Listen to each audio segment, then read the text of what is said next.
नमस्कार। आज हम एक बेहद गहरे विषय पर बात करेंगे कि कैसे याद की शक्ति के जरिए सर्वोच्च स्थिति को पाया जा सकता है। तो सार क्या है इस पूरी यात्रा का? बस एक पिता की याद से सुप्रीम बनना है और भूल से भी किसी और को याद नहीं करना। अब ये सिर्फ एक इंस्ट्रक्शन नहीं है, आप समझिए, ये तो ट्रांसफॉर्मेशन की, पूरे बदलाव की चाबी है। अपने इस समझ को हम 5 हिस्सों में देखेंगे। पहले तो लक्ष्य क्या है, फिर एक पिता को याद करना, उसके बाद प्रयास और उम्मीद में क्या फर्क है, फिर याद की शक्ति क्या है, और आखिर में विश्व का मालिक बनना। तो चलिए शुरू करते हैं पहले हिस्से से। हमारा लक्ष्य, हमारी मंजिल, सुप्रीम या सर्वोच्च होने का आखिर मतलब क्या है? देखिए, इसकी शुरुआत होती है पहचान के एक बहुत ही बुनियादी फर्क से। एक तरफ है देह अभिमान, जहां इंसान खुद को ये शरीर समझता है, और दूसरी तरफ है आत्म अभिमान, जहां इंसान खुद को इस शरीर से अलग एक आत्मा के रूप में देखता है।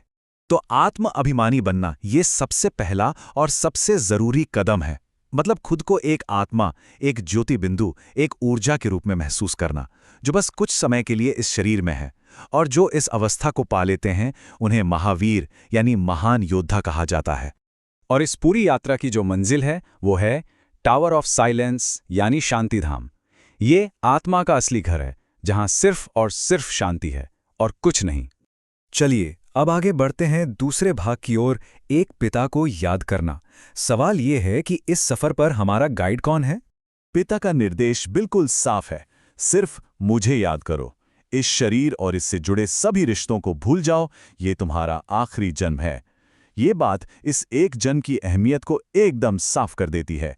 यहाँ पिता के साथ आत्मा का रिश्ता बहुत गहरा और कई रूपों में है। वो एक टीचर हैं जो विश्व की बादशाही का ज्ञान देते हैं।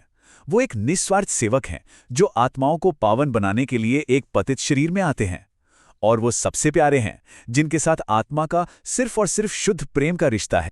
अच्छा, अब बात करते हैं एक बहुत ही प्रैक्टिकल चीज की, यानी कर्म की चुनौतियां और उनसे कैसे निपटा जाए। एक सवाल जो अक्सर मन में आता है कि जब जीवन में बीमारी, दिवाला या कोई और मुश्किल आती है तो क्या पिता उसमें दखल देते हैं? क्या उनकी कृपा हमारे कर्मों के हिसाब को खत्म कर सकती है? तो जवाब क्या मिलता है? जवाब बहुत सीधा और सच कहूं तो बहुत गहरा है। जवाब है, ये तुम्हारा हिसाब किताब है।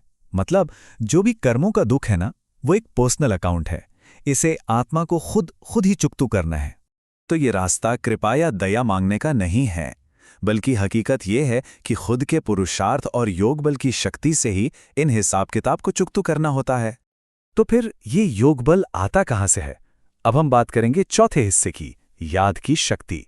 आखिर ये अभ्यास किया कैसे जाता है, इसका तरीका क्या है? तो ये जो आध्यात्मिक शक्ति है, इसे बनाने के लिए एक रोज का अभ्यास है। पहला कदम, सुबह जल्दी उठकर पिता से प्यार से मीठी मीठी बातें करना।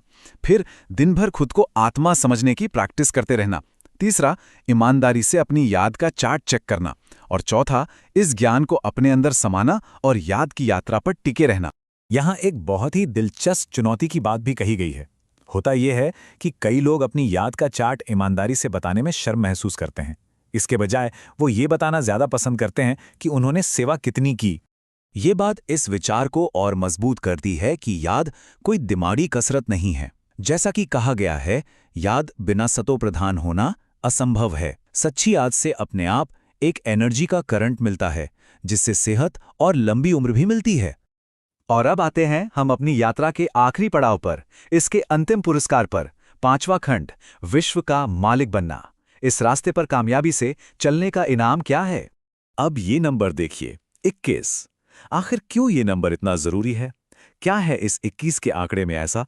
इसका मतलब ये है कि इस छोटे से समय में किया गया ये आध्यात्मिक निवेश आने वाले 21 जन्मों के लिए एक राज्य के रूप में वापस मिलता है। ये एक बहुत बड़ी बात है।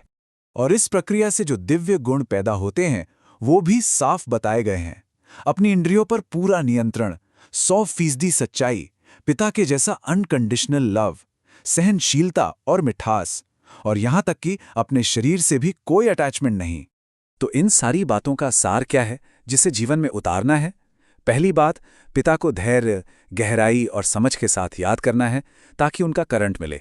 दूसरी, अपने व्यवहार को बहुत अच्छा बनाना, फालतू इच्छाओं को छोड़ना और इंद्रियों पर कंट्रोल करना।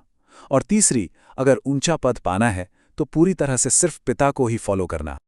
और हम अपनी बात इसी गहरे विचार के साथ खत्म करते हैं। महामंत्र है, फादर को फॉलो करो, ब्रदर को नहीं। इस पर सोचना जरूरी है कि इसका असली मतलब क्या है। सिर्फ उस एक को फॉलो करना जो परफेक्ट है, किसी भी ऐसे इंसान को नहीं जिसमें खुद कमियां हों।